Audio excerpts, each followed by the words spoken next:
जय श्री कृष्णा। इस वीडियो में आप जानेंगे कि वैशाख मास में शुक्ल पक्ष की एकादशी का व्रत कब रखा जाएगा, एकादशी कब शुरू हो रही है, कब समाप्त हो रही है, पारण का समय क्या रहेगा, कौन से शुभ मुहूर्त बन रहे हैं और किस प्रकार से पूजा करें।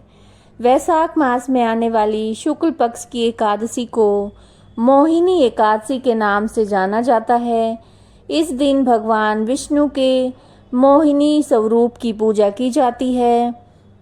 समुद्र मंथन के समय जो अमृत निकला था उसे लेकर देवताओं और राक्षसों के बीच विवाद उत्पन्न हो गया था। इसलिए देवताओं को अमृत पान कराने के लिए भगवान विष्णु ने मोहिनी रूप धारण किया था और देवताओं को अमृत का पान करवाया था। आइए सबसे पहले जानिए कि एकादशी तिथि कब शुरू हो रही है, कब समाप्त हो रही है, किस दिन व्रत रखा जाएगा। तो एकादशी तिथि 7 मई को 10:19 सुबह शुरू हो रही है और 8 मई को दोपहर 12:29 पर ये समाप्त हो रही है। तो उदय तिथि के अनुसार 8 मई गुरुवार को मोहिनी एकादशी का व्रत रखा जाएगा, क्योंकि उदय तिथि जिस दिन होती है उसी दिन एकादशी का व्रत रखा जाता है। और इस दिन सूर्योदय का समय रहेगा 5:39 और सूर्यास्त का समय रहेगा 7 बजे। ब्रह्म मुहूर्त का समय रहेगा सुबह 4 बजे से 5 बजे तक और अभिजीत मुहूर्त का समय रहेगा 11:57 से दोपहर 12:50 तक और विजय मुहूर्त का समय रहेगा 2:32 से 3:26 तक। अमृत काल का समय रहेगा 1:03 से 2:50 तक और इस दिन राहु काल का जो समय है वो दोपहर 1:30 से 3 बजे तक है। राहु काल के दौरान कोई भी शुभ कार्य नहीं किया जाता।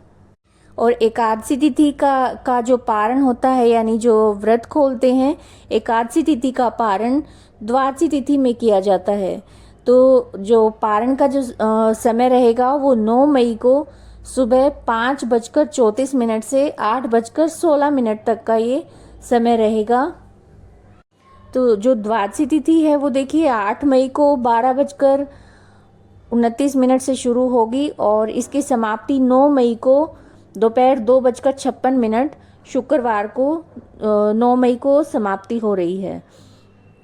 पारण का जो समय आपको बताया है इसी समय में पारण करें, क्योंकि ऐसा करने से जो व्रत आप करते हैं उसका पूरा फल आपको मिलता है। अब एकादशी का व्रत आप रखते हैं तो 10वीं तिथि से ही इसके जो नियम हैं उनका पालन करना शुरू कर दें। इस दिन थोड़ा जल्दी भोजन करें और जो भोजन करें वो हल्का करें, सात्विक भोजन करें, ब्रह्मचर्य का पालन करें और हो सके तो आप भूमि पर शयन करें।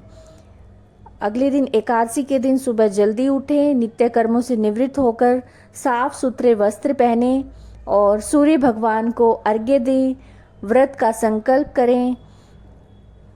घर के मंदिर में चाहे आप पूजा करें या फिर लकड़ी की चौकी लेकर उस पर पीला या लाल वस्त्र बिछाएं और विष्णु भगवान और माँ लक्ष्मी की प्रतिमा रखें, गणेश जी की प्रतिमा रखें या फिर सुपारी से गणेश जी बनाएं। भगवान को चंदन से तिलक करें, चंदन, फल, फूल, धूप, दीप अर्पित करें और इस दिन तुलसी का भोग अवश्य लगाएं, क्योंकि तुलसी भगवान विष्णु को अत्यंत प्रिय है।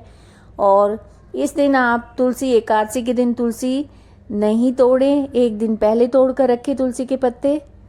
इस व्रत में फलाहार किया जाता है और या फिर आप दूध ले सकते हैं या साबूदाना खिचड़ी वगैरह भी इसमें ले सकते हैं। और ये विशेष ध्यान रखें कि इस दिन किसी की भी निंदा ना करें, किसी के बारे में भी कोई अपशब्द ना बोलें और ब्रह्मचर्य का पालन करें। मन में किसी के लिए भी बुरे विचार ना लेकर आएं। सुबह शाम दोनों समय भगवान की आरती करें और जो एकादशी व्रत की कथा है उसे अवश्य श्रवण करें, क्योंकि इससे ऐसा करने से व्रत का जो फल है वो पूरा मिलेगा।